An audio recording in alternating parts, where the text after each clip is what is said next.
Hello everybody, this is the second video of Tuesday, and I thought to myself, because the Massacre and Civil Warrior buffs are a little bit broken, there's some bugs when it comes to Civil Warrior and Massacre. Massacre when it comes to like building incinerates, or the way that ignition charges and if you're ignited or not works, and as well as Civil Warrior.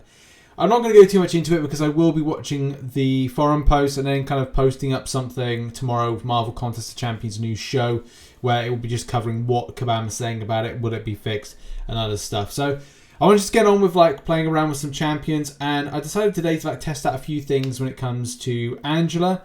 I'm actually really impressed by what I've seen with this champion, especially some of the content interactions, from being really good against auto block, so against Medusa and MODOK, and as well the interaction she has with Debuff. If you've got a high signature version, but mainly if you've got a buff up, and that's the main thing for each buff on Angela, which is great. All you need is, say if you've only got like signatures up to minus 25%, then it just means it, like, you know, you just need 4 buffs to be up in order to suppress any kind of issue with something like degeneration, with bleed, with poison and stuff like that, which you're going to see in some of the footage we're going to go over in a moment. A few other things to mention which I quite like is that I think that she's more of a formidable force against being a Havoc counter. Again, we'll showcase footage of that in a second.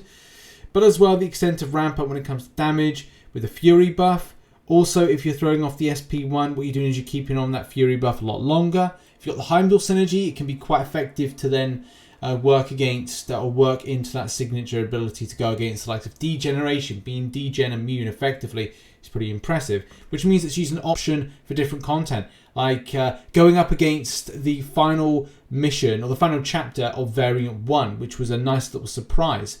So if you're looking for options to do Variant 1, you're looking for a champion to take on Starburst, then you will have a lot of fun with this champion. But there's a lot more to that, and especially armor breaks.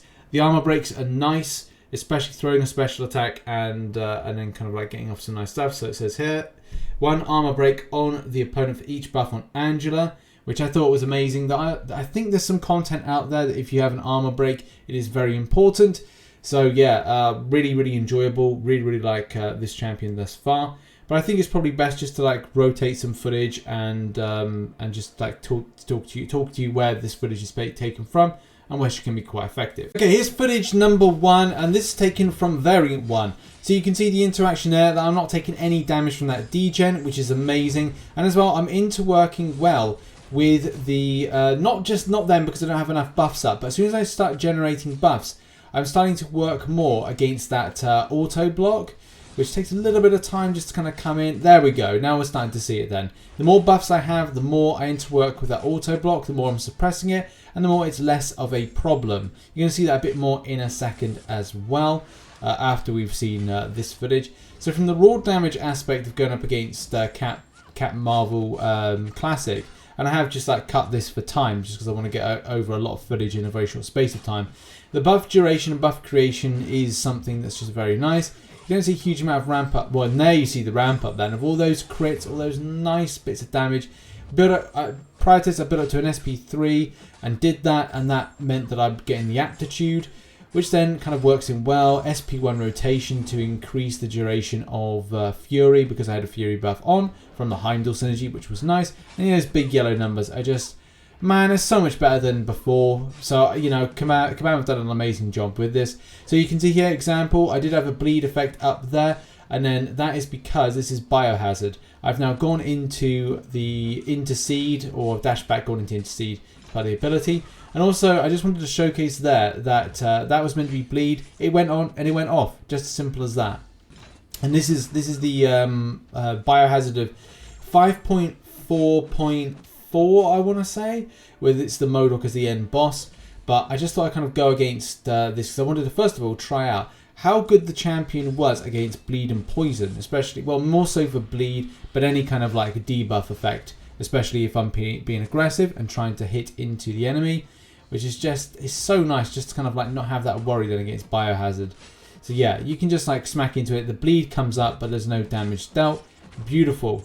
This is another example of that auto block. So you can see, first of all, I'm taking bleed damage. I'm swiping back and going to intercede. Quickly, very quickly, I'm able to reduce down and negate any of those that that chip damage that's coming in. And also at the same time, because I've got the volume of buffs I do have, I'm dealing with the auto block of Medusa, which is amazing as a Medusa counter, which I thought was a nice little thing. I think Kabam added that, so that's nice. That's really nice, especially from how it just used to be dealt in with like the mystic elements.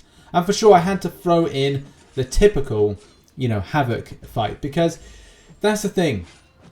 I like this champion against Havoc. Haven't really been using it as of late, even though I am doing 6.3.3 again. More opting for Colossus, but I am tempted now for this champion to be used, especially with it being a little bit more punchier than Colossus, especially because a lot of the, I think, armor's taken off of me, but the same thing could be said with any other buff. However, that's not the point.